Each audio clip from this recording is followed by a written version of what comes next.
nouvelles héroïnes. Je suis Céline Steyer, celle qui te murmure aux oreilles des récits d'aventures insolites et de dépassement de soi à travers des histoires vraies de femmes super inspirantes. Bienvenue dans le monde surprenant des nouvelles héroïnes. Il était une nouvelle héroïne? Mais non, Céline. Aujourd'hui, il était une nouvelle héroïne racontée dans un livre. Ah oui! À l'approche de Noël, j'ai demandé à une amie qui connaît très très bien les livres de faire une sélection pour toi. Car mon amie a une librairie qu'elle a joliment nommée « Les livres qui s'aiment ». Dans sa librairie, tu peux trouver tout plein de livres engagés qui parlent de diversité, d'écologie et égalité filles-garçons. Pour toi, si tu es encore en culotte courte, ou encore pour toi, si tu es plus grande que plus du tout petite et que tu vas bientôt rentrer au collège. Bref, tu comprends mieux pourquoi je lui ai demandé « Stéphanie, si tu avais un livre à glisser sous le sapin de mes chères nouvelles héroïnes, lequel choisirais-tu ?» Et le livre qu'elle a choisi pour toi aujourd'hui est celui d'une nouvelle héroïne américaine.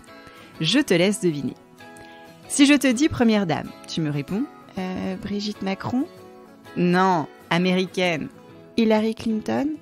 Encore non. Ok, je sais, Michelle Obama. Exact. Stéphanie a choisi le livre Michelle Obama dans la collection Petite et Grande. Je lui ai alors demandé « Mais pourquoi Stéphanie as-tu choisi ce livre ?» Voici sa réponse. J'ai choisi Michelle Obama parce qu'aujourd'hui, c'est une véritable figure de l'empouvoirment des femmes et des minorités. Aussi parce que nous la connaissons davantage comme Première Dame, puisqu'elle fut Première Dame lors de l'élection de Barack Obama aux États-Unis, premier président afro-américain. Et je trouve important de rappeler que bien des années avant la présidence de Barack Obama, Barack était son stagiaire dans le cabinet d'avocats où Michelle travaillait et que Michelle était son mentor.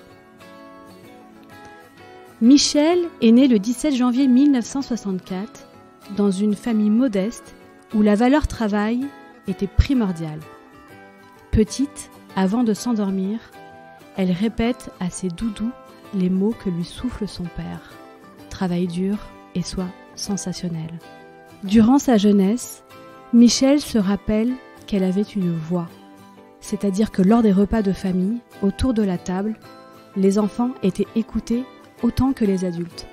Sa parole avait une importance. Et tu peux nous dire quelques extraits que tu aimes beaucoup? Elle rêvait d'étudier dans les plus grandes universités, ce que ses parents n'avaient pas eu la chance de faire. Pour Michelle, l'éducation permettait de s'élever et de devenir meilleure, comme l'était son père. Michelle voulait être admise à l'université de Princeton, une des universités les plus prestigieuses de la Terre. Un professeur lui affirma qu'elle n'était pas assez bonne, mais Michelle était bien décidée à lui prouver le contraire. Et au fait, si les parents veulent offrir ce livre à Noël?